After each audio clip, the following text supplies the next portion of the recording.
Hello student, this is my third video on the OCM second chapter functions of management, and this is the third function we are going to start, that is staffing, third function of the management. Okay, so in this video what we are going to learn is meaning and definition of staffing and importance of staffing. Let's start with the session. Staffing का मतलब क्या होता है?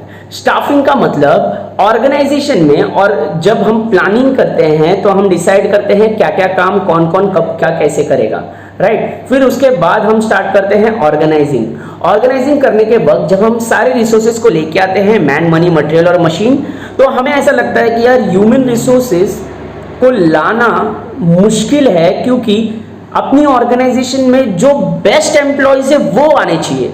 ऐसा काम करने के लिए तो आप किसी को भी रख सकते हो। इवन ऐसा भी होता है कि जो काम एक 12th स्टैंडर्ड का पढ़ा लिखा लड़का कर सकता है, उसको एमकॉम पास वाले स्टूडेंट को क्यों देना? एमकॉम पास वाले कैंडिडेट, एमबीए वाले कैंडिडेट को क्यों देना? तो वो 12th वाला जब बच्चा कर सकता है, 12th वाले को ही हायर करो।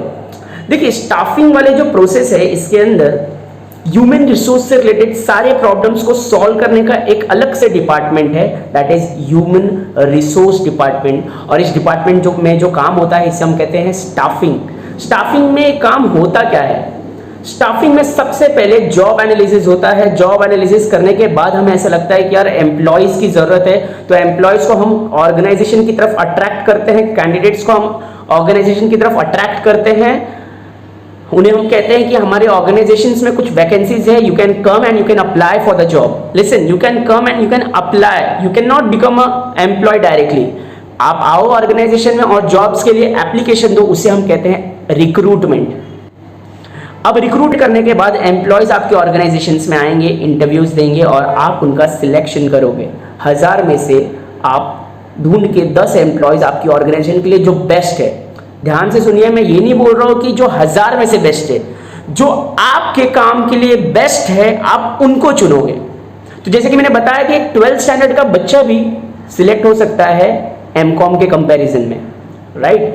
डिपेंड करता है ऑर्गेनाइजेशन के पास काम क्या है, वो किस काम के लिए बंदे को ढूंढ रही है, राइट? अगर आप बोलोगे कि मैं अकाउंटिंग में अच्छा हूं, तो वहां पे पूछा जाएगा कि आप अकाउंट में कौन सा काम अच्छे से करते हो, फाइनेंस, कॉस्टिंग, मैनेजमेंट। फिर आप बोलोगे मैं कॉस्टिंग में अच्छा हूं, लेकिन वो लोग तो बोलेंगे हमें फाइनेंस वाला चाहिए, तो आप उनके लिए सूटेबल नहीं हो। तो स्टाफिंग में पहले क्या होता था पता है? कि किसी को भी सिलेक्ट कर लिया जाता था जॉब के लिए, किसी को भी जॉब पे रख लिया जाता था। एक मैनेजर अपने फ्रेंड्स, अपने रिलेटिव्स को ही रख लेता था। इसीलिए स्टाफिंग एक ऐसा फंक्शन है जो बहुत अच्छे से परफॉर्म करने की जरूरत है। एक बार इस फंक्शन को आपने अच्छे से परफॉर्म किया, एक बार आपको एक क्वालिटी एम्प्लॉयज आपके ऑर्गेनाइजेशन में मिल गए, उसके बाद आपका ऑर्गेनाइजेशन 100% सक्सेसफुल होगा। किसी भी ऑर्गेनाइजेशन का सक्सेस देखिए, वो उनके क्वालिटी एम्प्लॉयज की वजह से। तो क्वालिटी एम्प्लॉयज का मतलब क्या? 1000 में जो बेस्ट है वो नहीं, आपके काम के लिए जो बेस्ट है वो चुनना। तो staffing refers to attracting, recruiting and recruitment के बाद एम्प्लॉयज आएंगे, जॉब्स के लिए एप्लीकेशन देंगे, फिर उनको आप सिलेक्शन करोगे, सिलेक्शन करने के बाद उनको ट्रेनिंग दोगे और ट्रेनिंग देने के बाद उसको प्लेसिंग करोगे। Placing means placement, fitting a right person at right place. बाद में उनका अप्रेजिंग करोगे। प्लेसमेंट करने के बाद काम खत्म नहीं हुआ, उनके काम को आप इवैल्यूएट करोगे, देख रेख करोगे कि कितने अच्छे से वो लोगों ने काम किया है। बाद में अकॉर्डिंगली उनका काम देख के आप उनको प्रॉपर फेयर रेम्यूनरेशन दोगे, सैलरीज एंड वेजेस। बाद में developing and retaining the best workforce. Retaining the best workforce मतलब आपने 100 सिलेक्ट किया, उसमें से 20, 30, 40 जितने भी बेस्ट आपके काम के लिए हैं उनको रिटेन करके संभाल कर रखना ऑर्गेनाइजेशन में, और वो एम्प्लॉयज ऑर्गेनाइजेशन को सक्सेस की तरफ लेके जाएंगे, ऑर्गेनाइजेशन के गोल को अचीव करेंगे। तो यहाँ पे क्या लिखा है? Overall growth and success of every organisation depends on the staffing function. It is very challenging. मैंने कहा था ना, ये बहुत इंपॉर्टेंट है और बहुत चैलेंजिंग है किसी भी ऑर्गेनाइजेशन के लिए to focus on best utilisation of workforce.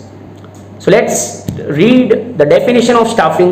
The staffing functions pertains to the recruitment, selection and development, training and compensation of subordinate managers. So staffing functions is related to the recruitment, selection, development, training. Development मतलब organisation में employ जब select हो जाता है तो उसको हम training देते हैं, उसके जो ऐसे स्किल्स जो डेवलप नहीं है उसे हम डेवलप करते हैं, उन्हें ट्रेनिंग देते हैं और फिर उसे हम सैलरी देते हैं, तो उसे हम कहते हैं compensation of subordinate managers. Let's read the significance of staffing और इंपॉर्टेंस ऑफ स्टाफिंग।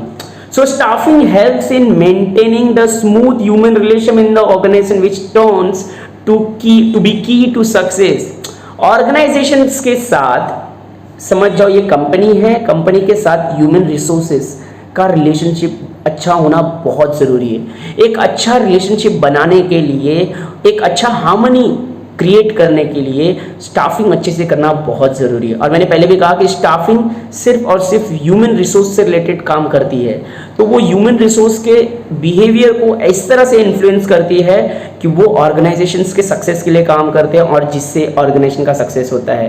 यहाँ पे लिखा है ना, organisation which turns to key to the success. Staffing has the long term effect on the efficiency of, अगेन देखिए efficiency repeat हुआ। मेरे प्रीवियस लेक्चर में मैंने बताया था कि एफिशिएंसी और ऑप्टिमम यूटिलाइजेशन ऑफ रिसोर्सेज, ये दोनों पॉइंट्स रिपीट होंगे।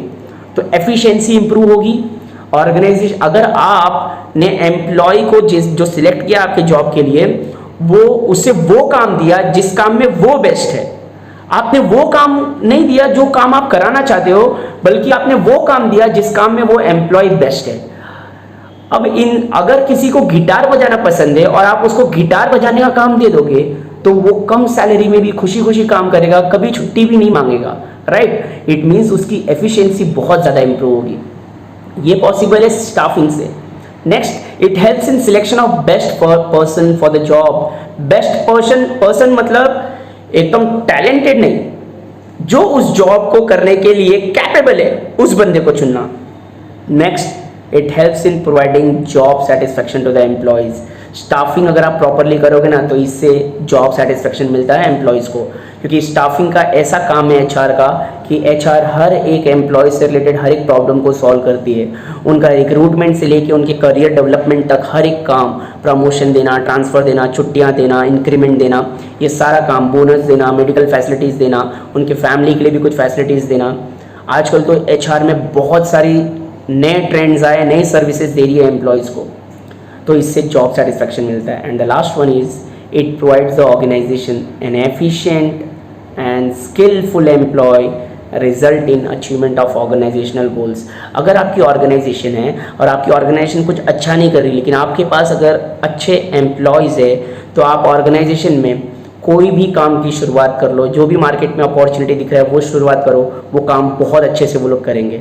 तो इस चैप्टर में आज हमने देखा, इस टॉपिक में meaning and definition of staffing, right.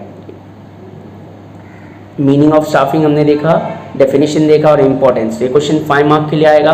तो ये आज हमने कर लिया third function of the management, और मेरे नेक्स्ट वीडियो में मैं आपको सिखाऊंगा डायरेक्शन के बारे में, जो कि फोर्थ फंक्शन से मैनेजमेंट का। तो आज के लिए इतना ही, थैंक यू।